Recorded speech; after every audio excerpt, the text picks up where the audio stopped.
खाने से बच्चे को गोद लेना, या कहते हैं ज़िंदा माँ बाप से कोई बच्चे को गोद लेने की क्या शरई हैसियत है।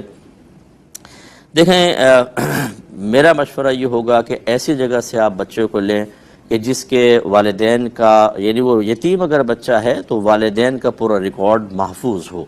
बहुत से बच्चे ऐसे होते हैं जिनके वालिदैन का रिकॉर्ड महफूज नहीं होता, तो आगे चलकर हमने जो, चूँकि मैं मुफ्ती की हैसियत से काम कर रहा हूँ और तकरीबन 20-25 साल हो गए लगातार फतवा नवीसी करते हुए, लोगों के मसाइल भी मुझे पता है और उसके जो साइड इफ़ेक्ट्स होते हैं, बाज़ औक़ात जो ख़राबियाँ मुआशरे के अंदर इन चीज़ों की बाद में पैदा होती हैं वो भी हमारे पेश नज़र होती हैं। इसलिए बाद में आगे चलकर बहुत मसाइल पैदा होते हैं, इल्ज़ामात लगते हैं, दीगर मसाइल होते हैं। इसलिए बेहतर है कि अगर आप लेना ही चाहते हैं यतीम खाने से, किसी यतीम की कफ़ालत करना चाहते हैं, तो फिर ऐसे के लिए जिनका वालिदैन का रिकॉर्ड बाकायदा मौजूद हो।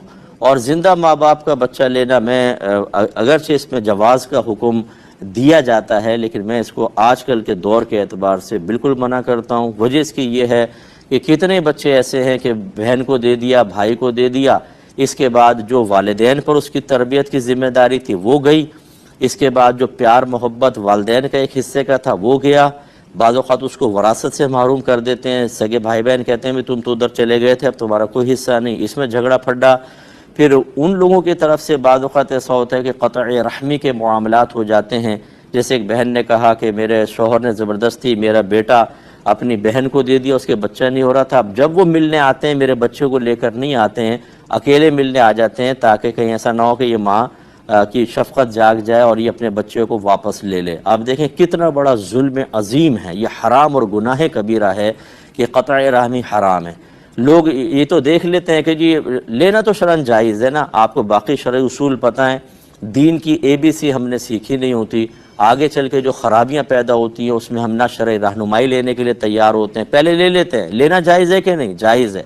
इसके बाद जो उसके और बहुत सारे लवाज़िमात हैं और बहुत सारे शरई मसाइल के ऊपर तवज्जो रखनी है, वो कोई तवज्जो नहीं। इतनी ख़राबियाँ पैदा होती हैं। बाज़ बच्चों ने मुझे कहा कि मुस्ताद जब हम अपने असल घर में आते हैं मिलने के लिए, जैसे दे दिया किसी को, तो हमें एक अजनबी माहौल मिलता है, ना माँ बाप की वो मोहब्बत, ना शफ़क़त, ना प्यार, रुले रवैये, बहन भाई भी अपने मिले बस इस कमरे में निकल गए उस कमरे में। एक बच्चे को ज़हनी अज़ियत में तसलसल के साथ मुब्तला रखना, ये कोई सही हो सकता है? इसलिए तवज्जो फरमाएं।